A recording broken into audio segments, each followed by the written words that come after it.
Hey everybody, good morning. So we want to talk about the founding fathers real quick and get this together for you.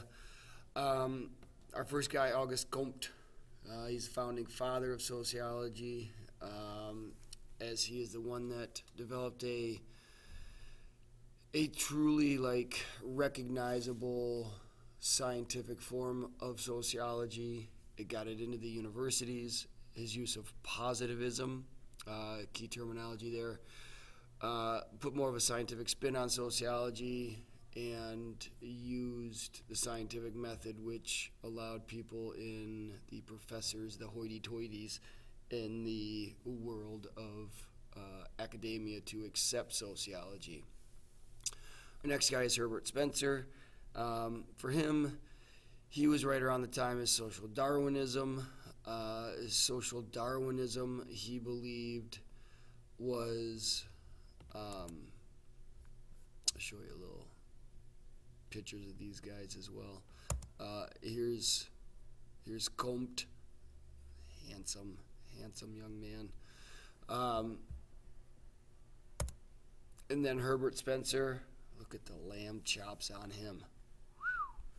But anyways, Herbert Spencer lived at the time of Charles Darwin and picked up on his theory of evolution and survival of the fittest, and he saw all of the white Anglo-Saxon Protestants, WASP they are referred to, that were the founding fathers of this country and owned most of the businesses.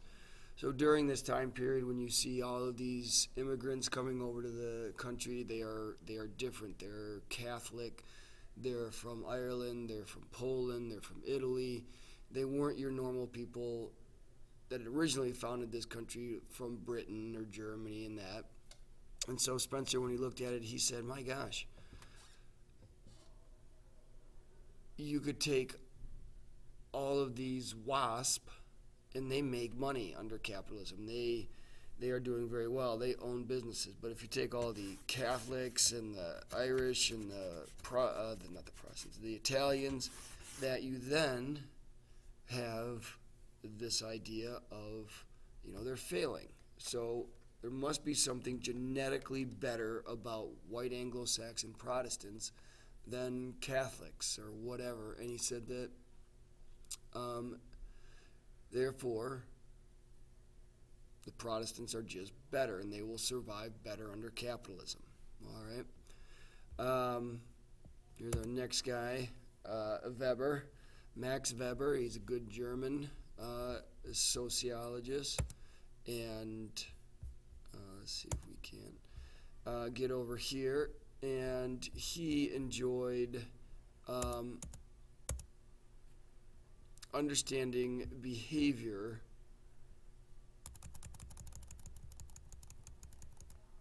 and quantifying it, putting it into numbers, all right? But the only thing was that you had to be outside of that society to view it, in the sense that a German couldn't judge German society. A German could go and examine American society or British society, but he could not examine his own society. He did a lot of his research on religion's impact on society, and he felt that hierarchical, bureaucratic style of organization was good for society. The idea of having 1 to 2 people at the top, and then people supporting them underneath, and then people supporting those people, and branching out bigger and bigger and bigger. Just how most of our corporations, school districts are organized today. Emil Durkheim, he has 2 thoughts on societies. This one, the organic solidarity, is for modern day life, post-industrial like we live in today. And that's organic solidarity. And it says those social bonds and the roles we play keep society together. It sounds a lot like functionalism, and he was one of the leaders in developing the functional paradigm theory. And I think it's pretty self-explanatory that, we all play these certain roles, and together, society just runs. I'm a little brother, I'm a big brother, I am a worker, I am a husband. We all fill these certain roles in society, and as a result, it runs smoothly. For the mechanical solidarity, and it's weird because you would think mechanical being more modern and organic being older, but they're flipped. Mechanical solidarity refers to social dependency based on a widespread consensus of values and beliefs and dependence on a traditional family structure. What that says in a fancy way is simply that it goes back to when people lived in small rural villages and towns, and they relied on their traditional values when they had a very myopic or very narrow viewpoint of the world around them. All right? And everybody, and this is where the consensus of values, that everybody shared the same values. Everybody shared same ideas, same beliefs. And he also studied the impact on suicide. Now, if we go back over to our presentation, we can take a look at Mr. Durkheim. These guys had a lot of facial hair back in the day, apparently. He looks like he could play for, like, the Boston Red Sox with that. Oh, gosh, that's one heck of a goatee right there. Our next person is Jane Addams, and she is the first lady of sociology, and was super, super important at developing what would be known as the Hull House, and it was pretty much an apartment complex. It was housing for the poor, mostly women and children, single mothers, and it lasted all the way through to about 2000, 2002, when the Hull House was demolished in Chicago. But what she did was she provided a ton of services for single mothers and children as far as education, job training, daycare, so that people could get back on their feet. And she studied the impact of industrial society and how it impacted the family unit and, most importantly, women and children. Our next one, Karl Marx. And everybody knows Karl Marx and communism, and yet again, a whole heck of a lot of beard.